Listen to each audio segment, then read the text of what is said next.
Again, I have here the last edition of the 12 Steps and 12 Traditions of Overeaters Anonymous. And it starts out, again, I always say this, the literature is just amazing. The literature has, like the big book does, of course, and this other literature, it talks about the being recovered and recovery. And it says here, we of Overeaters Anonymous have found in this fellowship a way to recover from the disease of compulsive overeating. We use compulsive overeating and compulsive eating. Now, notice they put compulsive eating, because whether you're overeating, and people made me aware of the fact, of course, they're anorexics, bulimics, people try to control in other ways. But, it all comes down to the same thing. It's the same thing, whether you're trying to control, whatever you're controlling. It's the same thing. And, again, we always talk about in everything in life. So it says here, anorexia, bulimia, binge eating, it's all the same thing. Over-exercising, purging, other compulsive food behaviors. We could put compulsive behaviors in here.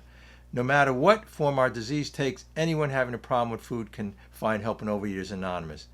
Our solution, it says, is a program recovery, a program of 12 simple steps. By following these steps, thousands of OA members have stopped eating compulsively.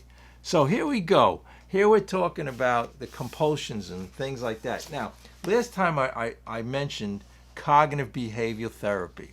And I went to a therapist years ago, and I was also in AA, and he says, what could be a better form of cognitive behavioral therapy than Alcoholics Anonymous, the 12 Steps, or AA? So when I started to realize that he was right in as far as he went and what he was saying, but the approach is different. In other words, in a lot of these, it started with psychoanalysis, and we're going to read about Roland Hazard when he went over to see Dr. Jung and he wanted to see Dr. Freud. And what it was started with psychoanalysis. And then it got into this thing of trying to control it. They also have what they call rational motive therapy. An interesting thing, like what I had just said here, they say it's for all compulsions. The compulsion can be with the food, anorexia, bulimia. It can be with compulsion to overeat, food addicts. But it also can be with nicotine. It can be with compulsions with gambling. It can be with, also they talk about, when you read about cognitive behavioral therapy, and these therapies, for polar disorders, post-traumatic stress disorders, all of these things, they relate to our thinking. So here's the difference here. Here's where there's 12 steps in the program of, Overeaters Anonymous, Alcoholics Anonymous, and these 12 steps come in. As far as it goes, this is it. Step 1 says we're powerless. And in all of these therapies, I started to realize they didn't work for me. And I'll tell you why. Because there's always this self trying to control it. If I can control my thinking, even though, you hear the being in the power of now, whatever it is, it's still saying, I'm going to be in the present. I'm going to be present. Now, that's good as far as it goes. We do have, step 11 says prayer and meditation. So the meditation is meditating and being in the present.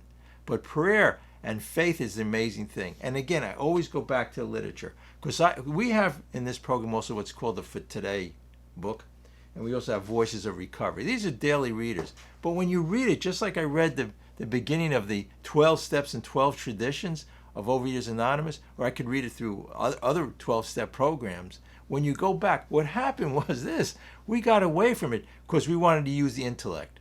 Just like, this is the scientific age. And this was the problem. Let me read this first, then I'll do this other reading. If you go to the doctor's opinion right away, what he says on page Roman numeral 27, and he says in the middle of the page, he says, with our ultra-scientific modern standards, our scientific approach to everything, we are perhaps not well equipped to apply the powers of good that lie inside our synthetic knowledge.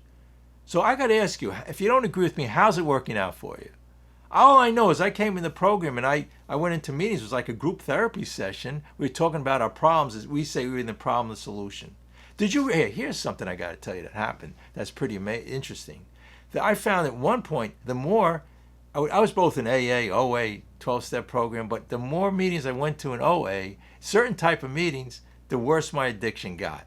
And in AA too, when I talked about my problems, I said that was making them real. I said, look, I have a problem with somebody in my life. So I was saying it was a real problem.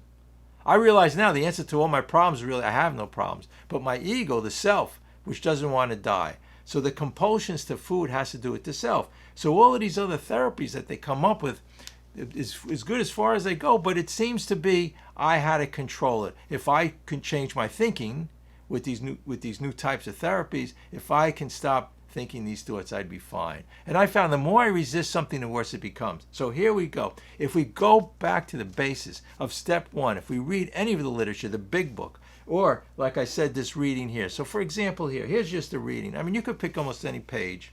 And it's all in the big book in the first 164 pages. But here it says, this is December 13th. It says, "Amazing grace, how sweet the sound." And it's repeating from the song, right? And it goes on to say this. Listen to this. "Nothing could better describe what so many of us in OA feel than the words amazing grace. For us, however, the experience is not a religious but a spiritual one." This is a spiritual program.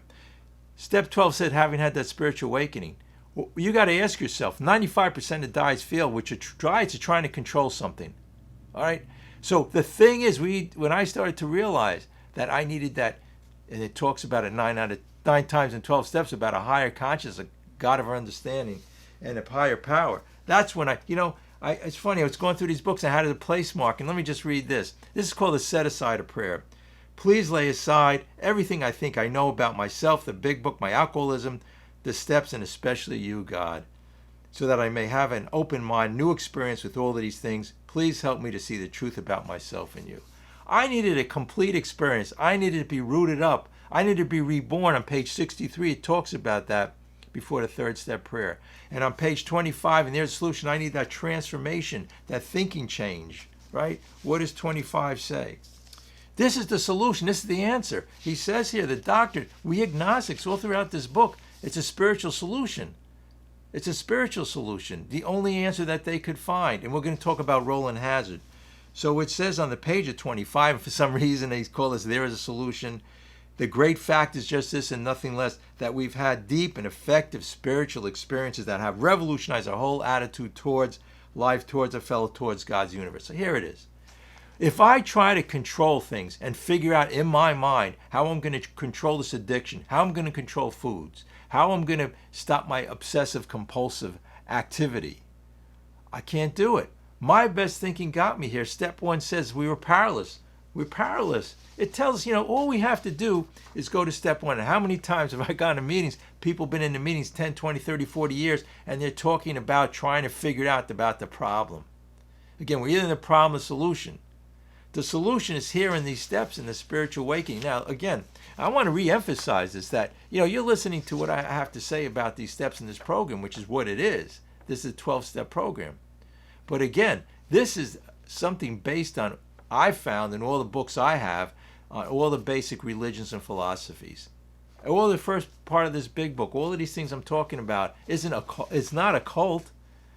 It's based on religious philosophies. To lose a self, right? I talked about the other day, I says, I don't want to love myself. A lot of people say I go to talk to people to find out how to love myself more.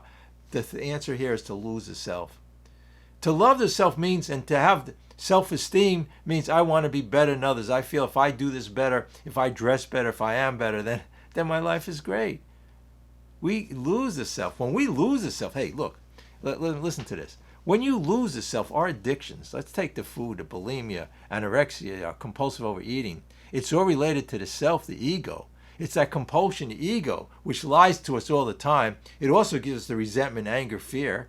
I mean, we're talking about the 7 deadly sins here, but what's one of the main ones that we're dealing with here? Gluttony.